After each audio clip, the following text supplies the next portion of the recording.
wanted to know if you should be put back 76 to Cabana Circle or to the... On December 7th, 2019, Juice Wrld and his entourage would begin to board a Gulfstream private jet that was located inside the Van Nuys Airport. The private jet would eventually take off at 8:23 p.m. PST, with its final destination being the Chicago Midway International Airport. The jet would be airborne for just over 3 hours before safely landing at the Atlantic Terminal in the Chicago Midway International Airport at around 1:28 a.m. CST. But little did Juice Wrld know that the Department of Homeland Security, the FBI, and the Gang Investigation Federal Task Force were waiting for them to land. After landing, Juice Wrld and his entourage were confronted in the lobby of the Atlantic Aviation Building by 3 FBI agents, a canine officer, as well as Officer Romero of the Chicago Police Department's Gang Intelligence Unit. Authorities would then immediately request Officer Mazzillo to have his canine perform a narcotics search on all of the luggage that was on board the private jet, which was already conveniently loaded on 2 separate luggage carts in the lobby. The canine immediately detected narcotics in the luggage on the first cart. Officer Mazzillo would then take the canine outside, where it would later return to detect even more narcotics in the luggage on the second cart. Authorities would then notify Juice Wrld and everyone else that was on board the private jet that the canine detected narcotics in the luggage and that the suitcases were going to be opened and searched. While the search was taking place, Ali Lottie, Juice Wrld's girlfriend, would return from the bathroom and take a seat on the lounge chairs in the lobby with Juice Wrld seated directly in front and to the right of her. Juice Wrld would then slowly turn around to face Ali Lottie and let out a deep loud screech before throwing his arms in the air and falling to the ground. Juice Wrld would then begin to convulse on the ground while blood leaked from his nose and mouth. Ali Lottie began to scream for help. Chicago police officers Michael Botica and Daniel McAuliffe would then claim to immediately start helping Juice Wrld by rolling Juice on his side to help with his breathing. Officer Botica would then call for the Chicago Fire Department while a Homeland Security Investigations agent gave Juice Wrld 2 shots of Narcan. Officer Botica would then claim that after receiving the Narcan shots that Juice Wrld would stop convulsing.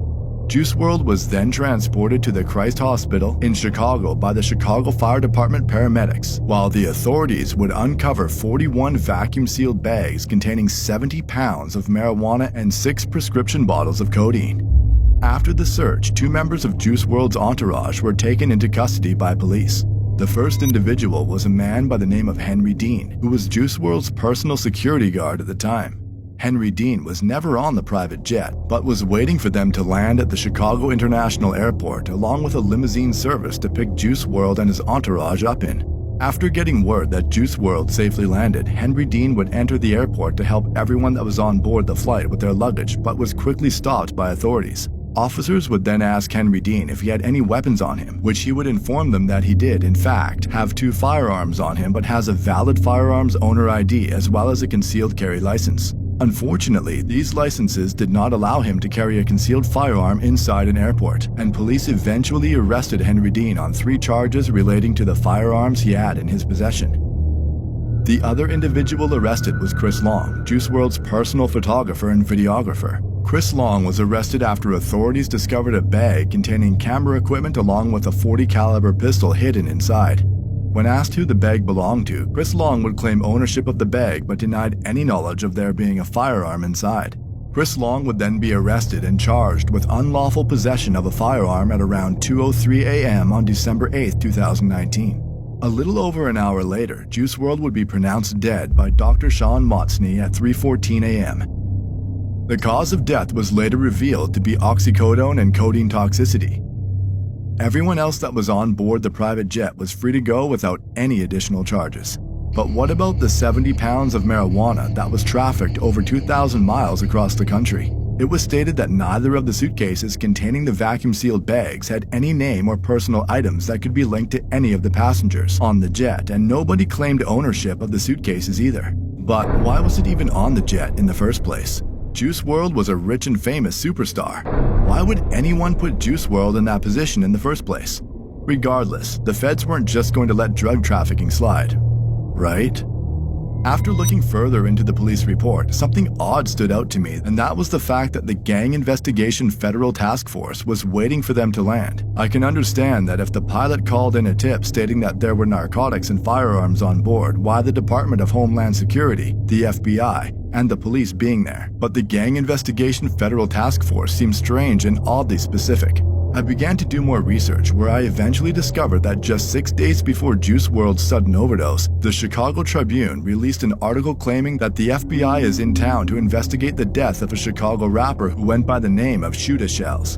Shoota Shells was a member of a Chicago gang called Black Mob, and back in 2017 released a song on YouTube titled Death of 150, which was a brutal diss to a rival gang. The rival gang targeted in the song goes by the name of No Limit, with its most well-known members being rappers G Herbo and Lil Bibby. Lil Bibby is also the owner of Grade A Productions, a record label Juice WRLD was heavily involved with since its start and would later sign onto a multi-million-dollar joint venture deal with Interscope Records. Now, while most Chicago gang members are known to be some of the most savage individuals, Lil Bibby was different, with his main focus always being money, and was known as a big-time drug dealer who rarely dissed opposing gang members. When the Chicago drill scene started to gain traction online back in 2012, names such as Chief Keef, Lil Durk, G Herbo, and Lil Bibby were some of the biggest in the industry. Juice WRLD, who grew up in Homewood, Illinois, a Chicago suburb just 30 minutes south of where Lil Bibby is from, became a huge fan of the drill scene, and when Lil Bibby showed interest in Juice WRLD, he signed him almost immediately despite having similar opportunities to get into the music industry.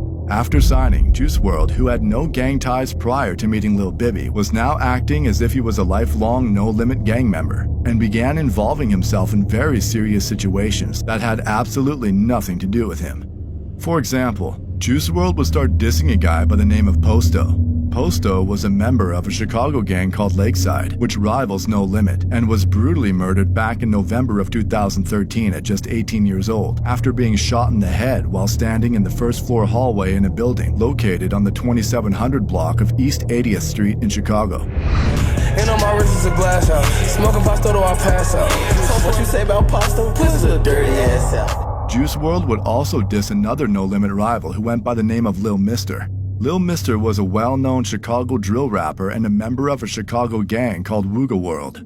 On March 15, 2019, Lil Mister was fatally shot in the head after a drive-by on the 7400 block of South Harvard Avenue. He was only 24 years old at the time of his death. We said we smoking on Ghost, smoking on Katie Peck and Pasto and Mister the most. Man, I'ma kill you know it though.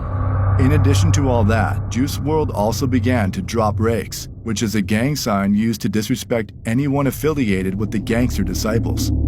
Hey, we dropping them bitches, ain't we, folks?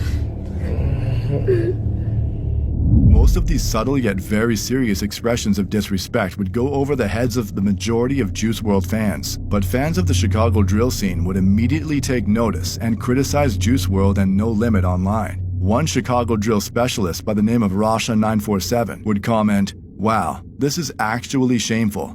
How are No Limit letting him do this meal ticket or not? Straight clown. He would be on this sub if he wasn't famous." Another drill superfan by the name of Throwaway8881 would say, "Herb, Cairo, and Bibby are some clowns for letting him do all this." A now deleted user would respond to that comment with, "It's gotta be awkward these savage hood dudes pretending to vibe with him just for money and clout, when he's clearly some soft suburban dude, and him trying to pretend he can relate to their savage mentalities." These situations are prime examples to show the lengths Juice WRLD would go in order to fit in with the No Limit street gang. Now, going back to the narcotics found on Juice WRLD's private jet, fans have been speculating on several theories since the day it happened, with the common one being that the narcotics found on Juice WRLD's private jet were for personal use and were most likely being brought from California to Chicago to be given out to the guests at Juice WRLD's 21st birthday party that was scheduled on the day he unfortunately passed away. Another theory being discussed online is that Juice WRLD's girlfriend, Ali Lottie, was the mastermind behind all of this, with the evidence being leaked court documents claiming that Ali Lottie was arrested for trafficking meth back in 2017. Ali Lottie denied these claims on Twitter by tweeting, "Never seen meth ever, and I'm pretty sure meth is Adderall. Again, this paperwork has nothing to do with me. I'm so sorry. I don't even know the lawyer." Fans would also speculate that Chris Long may have something to do with this due to his ties with the underground cannabis industry in Los Angeles. This is Chris Long, the plug. Royal Buds LA is a store that sells medicinal marijuana. Yes. And you're the manager. Who owns it? Or can you talk about that? Some guys own it. So you really can't talk about who owns it? I'm not gonna. Okay, that's The fair. weed business is a already business shady. where I love the weed business. information is kept close to They the don't chest. secret. Yeah. But basically, he works for some dudes that own a lot of them. Like, he works with them, and they are fucking... How'd they kingpins find for you? this shit. And others, more specifically the Chicago drill scene, would speculate that No Limit was behind all of this the whole time, with one highly upvoted comment in particular stating, Juice World was getting extorted, even though some people like to deny it. Another user would respond shortly after saying, thank you.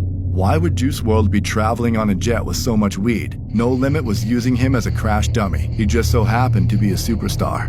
We will likely never know why and how this situation came to be, but at the end of the day, 70 pounds of narcotics were found in the luggage on board the private jet, with the Gang Investigation Federal Task Force in particular waiting for Juice World and No Limit to land.